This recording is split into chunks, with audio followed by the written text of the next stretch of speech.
Lucky अपना office का काम खत्म करने के बाद में निशांत की बताई हुई जगह पर पहुंच चुका था। इधर निशांत और मोहिनी भी लकी से मिलने के लिए रवाना हो गए थे, लेकिन ना जाने क्यों मोहिनी को लकी से मिलना अजीब लग रहा था। जब दोनों वहां पहुंचे तो लकी और मोहिनी ने एक दूसरे को अपने अपने बारे में बताना शुरू कर दिया। बाद में मोहिनी जब निशांत के बारे में लकी से बात करने लगी तो लकी उसकी हाजिर जवाबी सुनकर काफी इंप्रेस हो गया था। मोहिनी लकी की हर शर्त को मानती चली जा रही थी। थोड़ी देर के बाद जब वो पार्किंग में पहुंचे तो एक गरीब बच्चा वहां गुलाब बेचने आया था।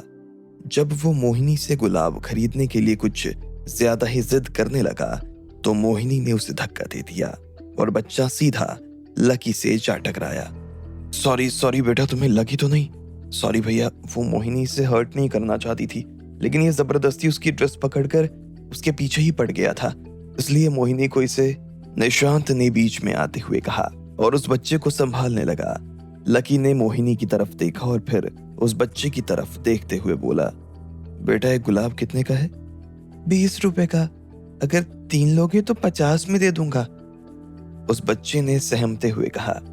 अच्छा, अगर सारे लूंगा तो कितने में दोगे? लकी ने पूछा। उस बच्चे ने अपने सारे गुलाब की तरफ देखा और बोला, इसमें 20 के आसपास गुलाब है, अगर आप सारे लोगे तो मैं आपको 250 रुपए में सारे दे दूंगा। 250 रुपए? बहुत ज्यादा नहीं बोल रहे हो? थोड़ा कम करो यार। भैया आप क्या कर रहे हैं? क्यों इस बच्चे की ऐसी हरकतों को बढ़ावा दे रहे हैं? पता नहीं कब के गुलाब। मोहिनी ने बीच में ही बोलने की कोशिश की, लेकिन जैसे ही लकी ने उसे नजर उठाकर देखा तो वो शांत हो गई। इतने में लकी ने फिर से बच्चे को देखा और उसने कहा, कम नहीं कर सकता हूं, मैं खुद एक गुलाब 10 रुपए में खरीदता हूं, अगर 50 रुपए भी नहीं बचेंगे तो मेरा काम कैसे चलेगा? लकी को उसकी मासूमियत और ईमानदारी देखकर काफी खुशी हुई थी। उसने सीधा अपनी जेब से 500 का नोट निकाला और उसकी तरफ बढ़ा दिया। लड़के ने डरते हुए 500 का नोट लिया और उसे देखते हुए बोला, आपके पास छुट्टे पैसे नहीं है? मुझे छुट्टों की जरूरत नहीं है, तुम रख लो। बच्चा ने पहले लकी को हैरान होते हुए देखा और आखिर में उसने वो पूरा नोट रखकर गुलाब लकी को दे दिए।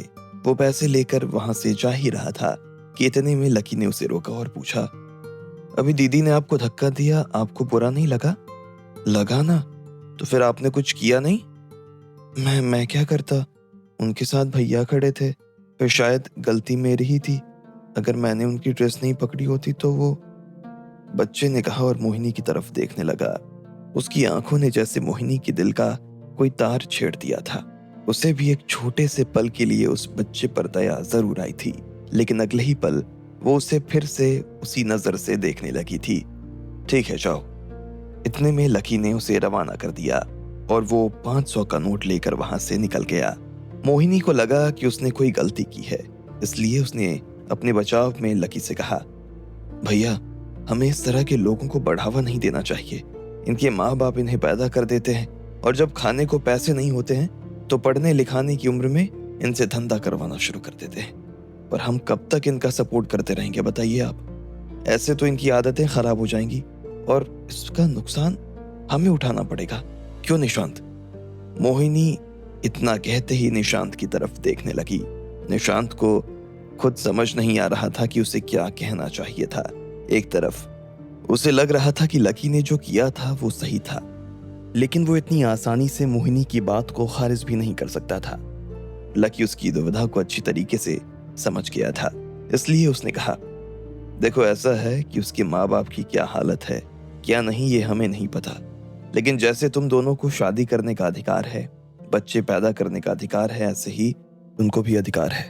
और हो सकता है इस बच्चे के माँ बाप इसे पढ़ाई करवाना चाहते हो, लेकिन ये खुद पढ़ाई ना करके अपने माँ बाप को सपोर्ट करना चाहता हो। ऐसे भी तो लोग होते हैं ना जो माँ बाप के चाहने के बाद भी पढ़ना नहीं चाहते, अपना कुछ करना चाहते हैं। लकी ने कहा और मोहिनी को देखने लगा। मोहिनी को ऐसा लग रहा था जैसे लकी उससे ही ये बात कह रहा था, इसलिए उसने एक पल में ही अपनी नजर नीचे कर ली। लकी ने निशांत को देखा और अपनी बात को आगे बढ़ाते हुए बोला, कुल मिलाकर मसला ये है कि वो भी इंसान है और हम भी इंसान हैं, चाहे हम उसका सपोर्ट करें या ना करें। लेकिन उससे ऐसा व्यवहार तो कर ही सकते हैं जो एक इंसान को दूसरे इंसान से करना चाहिए। ये सुनते ही मोहिनी की नजर नीचे हो गई। निशांत भी नीचे देखने लगा। लकी की इस बात का उन दोनों के पास कोई जवाब नहीं था। लकी ने जब देखा कि दोनों के चेहरे उतर गए हैं तो वो मोहिनी के पास गया और उसे गुलाब देते हुए बोला, तुमसे मिलकर बहुत अच्छा लगा। मैंने तुम्हारे जैसी लड़कियां बहुत कम देखी हैं, ये तुम्हारे लिए। इतना कहते ही लकी ने मोहिनी की तरफ फूल बढ़ा दिए। मोहिनी का चेहरा उन फूलों को देखकर लाल हो गया था। अब जब निशांत उसके लिए फूल ले रहा था तब उसने साफ मना कर दिया था, लेकिन वो लकी को इनकार नहीं कर सकती थी। ऐसे में उसने मुस्कुराते हुए लकी से फूल लिए और बोली, थैंक यू, आपसे मिलकर भी बहुत अच्छा लगा। चलो मैं निकलता हूँ, तू इसे आराम से घर छोड़कर आ जा। लकी ने निशांत से कहा और फिर अपनी गाड़ी में बैठकर वहां से रवाना हो गया। मोहिनी लकी को जाते हुए देख रही थी तो देखती ही जा रही थी। उसकी नजर लकी पर से हटने का नाम ही नहीं ले रही थी। चलें? निशांत ने कहा तो मोहिनी का ध्यान टूटा। वो गाड़ी में बैठी और दोनों मोहिनी के घर जाने के लिए रवाना हो गए। रास्ते में निशांत ने मोहिनी से पूछा, तुम्हें भैया से मिलकर कैसा लगा? अच्छा लगा। सच में? हाँ, मतलब उतना बुरा भी नहीं था जितना मैं सोच रही थी। रियली? तुम क्या सोच रही थी? मुझे लग रहा था कोई खड़ूस सा बड़े भाई टाइप का आदमी होगा जो मुझसे पूछेगा खाना बना लेती हो, कपड़े धो लेती हो, बच्चा पैदा करने में तुम्हें कोई दिक्कत तो नहीं है, वगैरह वगैरह। जैसे ही मोहिनी ने ये कहा तो निशांत को उसकी बात सुनकर हंसी आ गई। तुम सच में भैया के बारे में ऐसा सब सोच रही थी? और नहीं तो क्या। तुम इस तरह से बार बार भैया भैया बोल रहे थे तो मेरे दिमाग में तो यही बात आ रही थी। मुझे नहीं पता था कि ये थोड़े कूल टाइप के भी हैं, मोहिनी ने कहा। निशांत उसकी तरफ देखकर मुस्कुरा दिया और उसके बालों में हाथ फेर दिया। फिर उसकी नजर मोहिनी की गोद में रखे हुए गुलाबों पर पड़ी। उन्हें देखते हुए उसने पूछा, वैसे ये गुलाब हैं काफी सुंदर। हाँ, पर मुझे ये समझ नहीं आ रहा कि उन्होंने मुझे ये गुलाब दिए क्यों हैं? मेरा स्वागत करने के लिए या फिर मुझे विदा करने के लिए? ओहो मोहिनी, आज पहली बार तो तुम भैया से मिली हो और अभी से इतना सोच रही हो। ट्रस्ट मी, मैं कह रहा हूं ना, अगर हम दोनों की शादी कोई आदमी करवा सकता है तो वो यही आदमी है, निशांत ने कहा। देखते हैं, मोहिनी ने कहा और उन गुलाबों की खुशबू लेते हुए खिड़की के बाहर देखने लगी। उधर जब निशांत मोहिनी को छोड़ने के लिए उसके घर चला गया था और लकी भी अपने घर आने के लिए निकल गया था, तो इधर कैंप में ललित सिंह रात होने का बेसब्री से इंतजार कर रहा था। आज सुबह उसे जो काम सौंपा गया था उस काम के बारे में वो जल्द से जल्द अजय से बात करना चाहता था। उसने अपने ही सिपाही को गोली मारने के लिए हाँ तो कर दी थी, लेकिन इस वजह से वो भारी दुविधा में पड़ गया था। इस दुविधा का हल उसे अभी तक तो नजर नहीं आ रहा था। ऐसे में अब अजय ही इसका कोई हल निकाल सकता था। जैसे ही अंधेरा घिर गया और सब लोग खाना खाकर अपने अपने तंबू में चले गए तो ललित सिंह चुपके से अपना फोन लेकर तंबू से थोड़ा दूर जाने के लिए रवाना हो गया। वो बाहर आया ही था कि इतने में फिर से उसके कंधे पर किसी का हाथ आया। वो बुरी तरह से घबरा गया। उसके दिल की धड़कन एक पल के लिए बंद सी हो गई थी। क्या बात है, सब खैरियत? जैसे ही ललित सिंह ने वो आवाज सुनी तो उसकी जान में जान आ गई थी। ये आदमी और कोई नहीं बल्कि साहिल था। हाँ हाँ, सब खैरियत, ललित सिंह ने अपनी जुबान को हकलाने से बचाते हुए कहा। लग तो नहीं रहा कुछ घबराए हुए से नजर आ रहे हो, कुछ बात है क्या? नहीं, सब ठीक है। तो फिर इतने अंधेरे में कहा? ऐसे ही अब थोड़ा टहलने, ताजी हवा खाने। अच्छा, कहो, तुम्हें मुझसे कुछ काम था? ललित सिंह ने साहिल से पूछा। हाँ, मुझे तुम्हारे फोन की जरूरत थी। एक फोन मिलाना था, मेरे फोन में बैलेंस खत्म हो गया था तो सोचा तुम्हारे फोन से फोन कर लूं, साहिल ने कहा। जैसे ही उसने इतना कहा कि इतने में फिर से ललित सिंह के दिल की धड़कन रुक गई। वो खुद फोन का इस्तेमाल करने के लिए बाहर आया था। ऐसे में वो अपना फोन साहिल को कैसे दे सकता था? उसने 2 मिनट का वक्त लिया और फिर एक गहरी सांस लेते हुए बोला, वो मेरे फोन में भी बैलेंस खत्म हो गया, कल सुबह रिचार्ज करवाना पड़ेगा, तुम किसी और से ले लो। ललित सिंह ने सिर्फ इतना कहा और फिर घबराते हुए वहां से निकल गया। इधर साहिल उसे जाते हुए तब तक देख रहा था जब तक वो तंबू के पीछे के अंधेरे में गायब नहीं हुआ। उसने ललित सिंह को 1-2 बार पलटकर अपनी तरफ देखते हुए भी देख लिया था, इसलिए साहिल उसका इस वक्त पीछा नहीं कर सकता था। ऐसे में वो अपने तंबू के अंदर चला गया। उसने देखा उसका साथी समर अपने पलंग पर लेटा हुआ था। जैसे ही उसने साहिल को अंदर आते हुए देखा तो पूछा, कहाँ से आ रहे हो? कुछ न कुछ जानवर गुलिस्तां उजाड़ने की कोशिश में लगे। देख रहा था उनकी तरकीब क्या है। रेगिस्तान में गुलिस्तां? लगता है तुम किताबें नहीं पढ़ते हो। मुझे जरूरत ही नहीं है, समर ने कहा। साहिल उसकी बात सुनकर मुस्कुरा दिया, पर तुम जरूर अपनी बात का मतलब समझाओ। इतने में समर अपनी जगह से उठकर बैठ गया।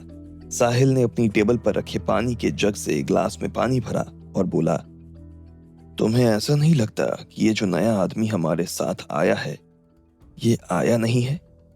आया नहीं है मतलब इसे भेजा गया है कहीं और से, किसी और काम के लिए, साहिल ने कहा और समर को देखते हुए पानी का ग्लास खत्म कर दिया। मैं कुछ समझा नहीं, समर ने कहा। इसलिए तो कह रहा था किताबें पढ़ा करो, साहिल ने फिर से फुसफुसाते हुए कहा। क्या कुछ कहा तुमने? समर ने दोबारा पूछा तो साहिल उसके पास आया और उसके बिस्तर पर बैठकर बोला, तुम्हें ऐसा नहीं लगता कि ये नया आदमी जासूस है? जासूस? किसका? उन लोगों का जिन लोगों से हमारी दुश्मनी है। क्या कुछ भी बोल रहे हो? अगर वो हमारे दुश्मनों का आदमी होता तो हमारे साथ क्यों होता? दुश्मन के साथ होता। क्या पता दुश्मन ने ही उसे हमारे साथ रहने के लिए भेजा हो, ताकि हमसे दोस्ती करके वो हमारे दुश्मन को हमारे राज बता दे और बाद में हमारा दुश्मन हमें हरा दे, साहिल ने कहा। समर उसकी बात सुनकर 2 मिनट तक कुछ सोचता रहा। साहिल को ऐसा लग रहा था कि वो जिस चीज की तरफ समर का ध्यान दिलवाना चाह रहा था, उस चीज की तरफ समर का ध्यान चला गया था। लेकिन आखिर में समर ने कुछ परेशान सी नजरों से साहिल की तरफ देखा और कहा, मुझे तुम्हारी बात समझ में नहीं आ रही। अगर वो हमारा दुश्मन है तो हमसे दोस्ती कैसे कर सकता है? दोस्ती करने के लिए तो दिलों का मिलना जरूरी है। जैसे ही समर ने इतना कहा तो साहिल ने अपना सिर पीट लिया और बुदबुदाते हुए बोला, इसलिए तो कह रहा था किताबें। हाँ, तुम्हारी किताबें मैंने वहां उस स्टूल पर रख दी है। टेबल पर पानी था, मुझे लगा कहीं ढुल ना जाए। इतने में समर ने उसकी बात को बीच में काटते हुए कहा। साहिल ने एक नजर समर को देखा और फिर एक गहरी सांस लेते हुए अपने बिस्तर की तरफ चला गया। वो लेट तो गया था, लेकिन कहीं ना कहीं उसके मन में यही बात चल रही थी कि वो किसी भी तरह से ललित सिंह का पर्दाफाश करना चाहता था, चाहे फिर इसके लिए उसे किसी भी हद तक क्यों न जाना पड़े। अब आगे क्या होने वाला था? क्या ललित सिंह का पर्दाफाश हो पाएगा? और क्या लकी मोहिनी और निशांत की शादी के लिए राजी होगा? आपको क्या लगता है, क्या होंगे इन सभी सवालों के जवाब? कमेंट बॉक्स में कमेंट करके हमें जरूर बताएं। और सभी सवालों के जवाब को जानने के लिए सुनते रहिए इंस्टा मिलीनियर सिर्फ पॉकेट एफएम पर। लकी ने जैसे ही उस गरीब बच्चे को अपने पास देखा तो सबसे पहले उसने उसे संभाला और आखिर में उससे सारे गुलाब खरीद लिए।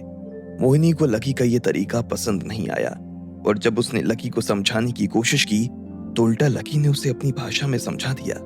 इसके बाद निशांत मोहिनी को अपने साथ लेकर निकल गया और लकी भी घर जाने के लिए रवाना हो गया। मोहिनी को लकी की बातों से ये समझ में नहीं आ रहा था कि आखिर वो उसे एक्सेप्ट करने वाला था या नहीं। उधर जब लकी की जिंदगी में ये सब चल रहा था, तब इधर ललित सिंह अपने दोस्त अजय से बात करने का इंतजार कर रहा था। जब वो बाहर आया तो साहिल ने उसे पकड़ लिया। साहिल को ललित सिंह पर शक था, ये उसने समर को बताया तो उसे बात समझ में नहीं आई। उधर जब साहिल समर से बात कर रहा था तब इधर ललित सिंह एक खुफिया कोने में आकर अजय को फोन मिला चुका था। हाँ ललित, कुछ खबर? अजय ने उधर से पूछा। इन लोगों का 15 लोगों को मारने का प्लान था। ये अभी तक 14 मार चुके हैं और बस एक बाकी है। उस एक को मारने के बाद ये लोग कुछ बहुत बड़ा करने वाले हैं, ललित सिंह ने घबराते हुए कहा और अपने आसपास देखने लगा। क्या बड़ा? ये सुनते ही अजय के कान खड़े हो गए। ये किसी धमाके की प्लानिंग कर रहे हैं जिसमें कम से कम 50 लोग मारे जाएंगे, सारे जवान। जैसे ही अजय ने ये सुना तो उसके होश उड़ गए। उसका शरीर 1 सेकंड के लिए ठंडा हो गया था। वो इतना बड़ा आघात अपने ऊपर नहीं झेल सकता था। पहले ही वो अपने बहुत से साथियों को खो चुका था और अब वो अपने बाकी साथियों को नहीं खोना चाहता था। कैसे और कब? अजय ने पूछा। वो तो मुझे नहीं पता। कह रहे हैं जब तक 15 पूरे नहीं होते तब तक वो इस बारे में किसी को कुछ नहीं बताएंगे। और ये 15 कब पूरे होंगे? परसों। और उन्होंने उस 15वें सैनिक को मारने की जिम्मेदारी मुझे दी है। अब मुझे समझ में नहीं आ रहा कि मैं क्या करूं, ललित सिंह ने कहा। उधर अजय भी उसकी बात सुनकर 2 मिनट के लिए खड़ा रह गया था। वो समझ पा रहा था कि इस वक्त ललित सिंह को वहां रहकर कैसा महसूस हो रहा होगा। उसे खुद भी इस वक्त पता नहीं था कि क्या किया जा सकता था। फिर भी उसने अपनी तरफ से कहा, तू चिंता मत कर, मैं कुछ न कुछ करता हूं। जैसे ही कुछ हो पाएगा मैं तुझे बताता हूं। ठीक है, ललित सिंह ने कहा और फोन काट दिया। इसके बाद वो आसपास देखने लगा। उसे शक हुआ कि साहिल या कैंप का कोई और आदमी उससे फोन मांग सकता है, तो वो फोन को वहीं कुछ पत्थरों के पीछे बंद करके छुपाने का जुगाड़ करने लगा। लेकिन इतने में उसे याद आया कि उस दिन उसकी लकी से ठीक से बात नहीं हुई थी, इसलिए उसने दोबारा फोन निकाला और लकी को फोन मिला दिया। उधर जब ललित सिंह लकी को फोन लगाने ही वाला था, तब इधर लकी भी अपने घर आ चुका था और निशांत के आने का इंतजार कर रहा था। वो दरवाजे के बाहर ही खड़ा था और उससे कुछ बात करना चाह रहा था। कुछ देर के बाद जब निशांत आया तो उसने सबसे पहले लकी को फोन किया। मैं बाहर ही तेरा इंतजार कर रहा हूं, लकी ने कहा। निशांत अपनी गाड़ी लेकर सीधा लकी के पास आ गया। कहीं बैठकर बात करें, लकी ने कहा। निशांत ने अपनी गाड़ी का दरवाजा खोला और दोनों घर में बने पार्क में चले गए। वहां जाते ही दोनों बेंच पर बैठ गए। लकी देख पा रहा था कि निशांत उसका जवाब सुनने के लिए बेताब हुए जा रहा था। ऐसे में लकी ने कहा, आज पार्किंग में जो कुछ हुआ उससे मुझे राधिका की याद आ गई। कैसे भैया? एक बार हम दोनों भी ऐसे ही एक होटल में खाना खाने के लिए गए थे। होटल से बाहर आए तो ऐसा ही एक छोटा सा बच्चा ढेर सारे पेन हाथ में लिए उसके पास आया और कहने लगा, प्लीज दीदी पेन खरीद लो। उस वक्त राधिका ने बहुत सुंदर सी ड्रेस पहनी हुई थी और मैं नहीं चाहता था कि उसकी ड्रेस खराब हो, इसलिए मैं उस बच्चे को उससे दूर करने की कोशिश करने लगा। मुझे लगा कि राधिका को मेरा ये करना अच्छा लगेगा, लेकिन उल्टा वो मुझसे नाराज हो गई और बोली कि तुम उसे भगा क्यों रहे हो। मैंने कहा तुम्हें दिक्कत हो रही होगी और हो सकता है वो तुम्हारी ड्रेस भी खराब कर दे। उसने कहा कि तुम जो उसे डांट कर दुत्कार कर भगा रहे हो उससे उसकी जिंदगी खराब होगी। उसका क्या? उसके मन पर कितनी चोट लगेगी। बेचारा पहले ही इतना सहमा हुआ है और तुम उस पर और पावर का इस्तेमाल कर रहे हो। उसके बाद राधिका ने उस बच्चे को अपनी गोद में उठा लिया और उससे ढेर सारी बातें करने लगी। उसने उससे पेन भी खरीदे और उसे खाना भी खिलाया। तब मैंने भी उससे यही कहा कि हमें इस तरह की चीजों को बढ़ावा नहीं देना चाहिए। तब उसने कहा कि इस तरह की चीजों के पीछे की जड़ भी हम ही लोग हैं लकी। एक ही जिंदगी है, एक एक दिन, एक एक मिनट में जानी। अगर हमारा इतना सारा पैसा किसी की भूख नहीं मिटा सकता तो इस पैसे के होने का कोई सार नहीं है। ये बात मेरे दिल में घर कर गई यार, लकी ने कहा। निशांत ने देखा कि जब लकी उसे ये बता रहा था तो उसकी पलकों की पोरें गीली हो गई थी। खुद निशांत भी महसूस कर पा रहा था कि राधिका ने कितनी अच्छी बात की थी। लकी ने अपनी आंख साफ की और आगे बोला, खैर मैं तो ये सब तुझे इसलिए बता रहा हूँ क्योंकि अचानक से मुझे ये सब याद आ गया। लेकिन हाँ, मुझे मोहिनी से मिलकर अच्छा लगा। वो जिस तरह से तुझे जानती है, तुझे समझती है, वो देखकर मुझे अच्छा लगा। बीच बीच में मुझे ऐसा भी लग रहा था कि वो तेरे ऊपर हावी है और तू उसे हावी होने भी दे रहा है। अब दो लोगों के बीच में कोई रिश्ता कैसे चलता है इसके बारे में तीसरा आदमी कुछ नहीं कह सकता, लेकिन अगर तू उसके साथ खुश है तो मुझे कोई दिक्कत नहीं है। मैं तेरे पापा और दादाजी से इस बारे में बात कर लूंगा। लकी ने जैसे ही ये कहा तो निशांत के चेहरे पर मुस्कान आ गई। मुझे पता नहीं भैया, लेकिन अभी तक मैं जितनी भी लड़कियों से मिला हूँ उसमें से सबसे बेस्ट मुझे वही लगी। बाकी लड़कियों को तो मैं अपनी उंगलियों पर नचाता था, लेकिन ये एक है जो मेरे काबू में नहीं आती, बल्कि मुझे काबू में रखती है। Really love. बस तो फिर देर किस बात की, एक बार और जैसलमेर का दौरा कराते हैं, लकी ने चहकते हुए कहा। निशांत को भी उसकी बात सुनकर खुशी हुई और वो जोर से लकी से गले लग गया। उसे लकी के ऊपर इतना भरोसा था जितना उसे अपने पिता पर भी नहीं था। जब दोनों वहां से निकल ही रहे थे कि तभी लकी के फोन पर ललित सिंह का फोन आ गया। लकी वो नंबर देखते ही पहचान गया था कि ये ललित सिंह का फोन था। निशांत तू चल, मैं बात करते हुए घर पहुंच जाऊंगा। लकी ने निशांत को रवाना किया और फिर ललित का फोन उठा लिया। लकी, एक बहुत बड़ी गड़बड़ हो गई बेटा, ललित सिंह ने कहा और लकी को सारी बात बता दी। जैसे जैसे लकी सुनता जा रहा था वैसे वैसे उसके होश उड़ते जा रहे थे। जब ललित सिंह ने लकी को सारा वाकया बता दिया तो वो आखिर में बोला, बेटा मैं बहुत बड़े धर्म संकट में फंस गया हूँ। अब मुझे समझ नहीं आ रहा कि मैं आगे क्या करूँ। लकी भी उसकी बात सुनकर खुद धर्म संकट में फंसा हुआ महसूस कर रहा था। उसे भी समझ में नहीं आ रहा था कि इस हालात में क्या करना चाहिए था। ऐसे में उसने कुछ देर सोचा और कहा, आप कहो तो मैं आपको वहां से निकलवा लेता हूँ। हम अजय जी को बोल देंगे कि इस काम को कोई और देख ले। नहीं बेटा, मुझे पता है कि इन लोगों का पर्दाफाश करने का काम मेरे अलावा और कोई भी नहीं कर सकता है। और फिर अगर तुम मुझे ऐसे वक्त में यहाँ से निकालोगे तो इन लोगों को मेरे ऊपर शक हो जाएगा और चीजें और बिगड़ जाएंगी। हमें कुछ और करना पड़ेगा। लकी को भी ललित सिंह की बात सही लगी और उसने कहा, ठीक है, आप मुझे थोड़ा टाइम दीजिए, मैं कुछ करता हूँ। लकी ने कहा और फोन काट दिया। वो पार्क में टहलता जा रहा था और इस समस्या के बारे में सोचता जा रहा था। ये तो उसे भी बर्दाश्त नहीं था कि ललित सिंह वैसा कुछ करे जैसा वो लोग उसे करवाने की कोशिश कर रहे थे, लेकिन उसे ये भी समझ में नहीं आ रहा था कि इस चीज को रोका कैसे जा सकता था। आखिर में जब लकी को कुछ सूझा नहीं तो उसने सीधा अजय को फोन मिला दिया। हाँ लकी, बोलो। उधर से अजय ने कहा, सर मुझे अभी ललित अंकल का फोन आया था। हाँ, मेरी उससे भी बात हुई। बहुत मुश्किल में फंस गया है। मुझे तो कुछ समझ, क्या मैं कल सुबह आपके पास आ सकता हूँ?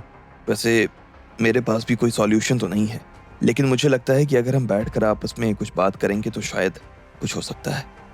ठीक है, उधर से अजय ने कहा। इधर लकी ने फोन काटा और सीधा घर आ गया। घर आकर उसने सबसे पहले अभिलाषा को बताया कि वो फिर से बॉर्डर पर जाने वाला है। अभिलाषा ने जब ये बात सुनी तो वो घबरा गई, लेकिन साथ ही वो ये भी समझ गई थी कि लकी का जाना जरूरी था, इसलिए उसने लकी को जाने के लिए हाँ कर दी। लकी रात को जल्दी सोया और सुबह उठते ही वो सीधा हेलीकॉप्टर लेकर जैसलमेर के पास बॉर्डर पर पहुंच गया। सूरज ठीक से उगा भी नहीं था। उससे पहले ही लकी वहां पहुंच चुका था।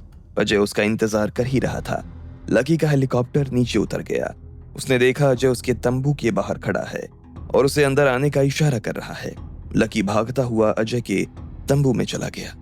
वैसे तो यहाँ सिविलियंस का आना मना है, पर क्योंकि लीड मैं ही कर रहा हूँ इसलिए उतनी दिक्कत नहीं है। पर हाँ, मैं भी तुम्हें यहाँ 2 घंटे से ज्यादा नहीं रुकने दे पाऊंगा। हमें जो भी करना है 2 घंटों में ही करना होगा, अजय ने कहा। लकी उसके सामने कुर्सी पर बैठा था और उसकी बातों पर हाँ में सिर हिला रहा था। आपने कुछ सोचा? लकी ने पूछा। हाँ, मेरे दिमाग में एक चीज थी। मैं सोच रहा था कि कल जब ये लोग टारगेट करने के लिए आए तो मैं पहले से ही कम जवानों को तैनात करूं और दूर दूर तैनात करूं। साथ ही मैं उन्हें बुलेट प्रूफ जैकेट और हेलमेट पहनाने की भी सोच रहा था ताकि किसी का नुकसान ना हो, अजय ने कहा। लेकिन सर, ये सॉल्यूशन काम नहीं कर पाएगा। अगर आप वर्कफोर्स कम करोगे और ये बात उनकी नजर में आ जाएगी तो वो परसों नहीं अगले दिन टारगेट करने के लिए आ जाएंगे। हम हर दिन तो वर्कफोर्स को कम नहीं रख पाएंगे, लकी ने कहा। अजय को उसकी बात सही लगी और उसने हाँ में सिर हिला दिया। मुझे लगता है कि हमको सीधा मिनिस्ट्री से इस बारे में बात करनी चाहिए। मिनिस्ट्री अगर उधर की सरकार पर प्रेशर बनाएगी, हम उन्हें सामान देना बंद कर देंगे तो शायद वहां की सरकार इन लोगों को कंट्रोल करेगी। मुश्किल है लकी, लेकिन फॉर्मर की खबर पर मिनिस्ट्री इतना बड़ा रिस्क नहीं लेगी। ये सब बहुत पेचीदा मामले हैं और इन्हें डिप्लोमेटिकली ही डील करना पड़ेगा। अगर मैं उन्हें फोन करूंगा और ये कहूंगा तो वो उल्टा मुझे कहेंगे कि मैं वहां बैठकर क्या कर रहा हूं। अल्टीमेटली तो हम सब सरकार के अलग अलग डिपार्टमेंट्स की ही हैं और सरकार चाहती है कि उनका हर डिपार्टमेंट अपनी तरह से काम करता रहे, तभी तो हम लोगों को बैठाया गया है, अजय ने कहा। लकी को उसकी बात भी सही लगी। वो दोनों बुरी तरह से उलझे हुए नजर आ रहे थे। दोनों शांति से इस मामले के बारे में सोच ही रहे थे, तभी एक सर्वेंट उनके लिए चाय लेकर आ गया। लकी ने चाय उठाई और 2 घूंट पीने के बाद वो अजय को देखते हुए बोला, इन लोगों की कोई कमजोरी तो होगी, कोई तो ऐसा प्रेशर पॉइंट होगा जिसे दबाने से ये लोग फट जाते हो।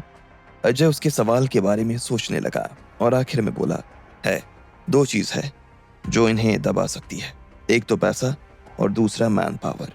इन लोगों को अपने गंदे कामों को करते रहने के लिए ढेर सारे पैसों की जरूरत पड़ती है और क्योंकि इन लोगों के काम में आए दिन लोग मारे जाते हैं, इसलिए इन्हें उतना ही मैन पावर भी लगता है। अगर इन दोनों में से हम किसी भी एक पॉइंट पर प्रेशर डालें तो इनकी गर्दन हमारे हाथ में आ सकती है। लकी ने जैसे ही अजय की बात सुनी तो वो कुछ सोचने लगा। अचानक से उसके दिमाग के घोड़े तेजी से दौड़ने लगे और चाय का कप रखते ही उसने अजय से कहा, मेरे पास एक आइडिया है। लकी की आंखें आइडिया सुनाने से पहले ही चमकने लगी थी। इधर अजय को भी उसकी आंखें देखकर ऐसा लग रहा था कि लकी कुछ बढ़िया कहने वाला है। अब आगे क्या होने वाला था? क्या आइडिया देने वाला था लकी? क्या वो अजय और ललित को इस मुसीबत से निकाल पाएगा? आपको क्या लगता है, क्या होंगे इन सभी सवालों के जवाब? कमेंट बॉक्स में कमेंट करके हमें ज़रूर बताएं। और सभी सवालों के जवाब को जानने के लिए सुनते रहिए इंस्टा मिलीनियर सिर्फ पॉकेट एफएम पर।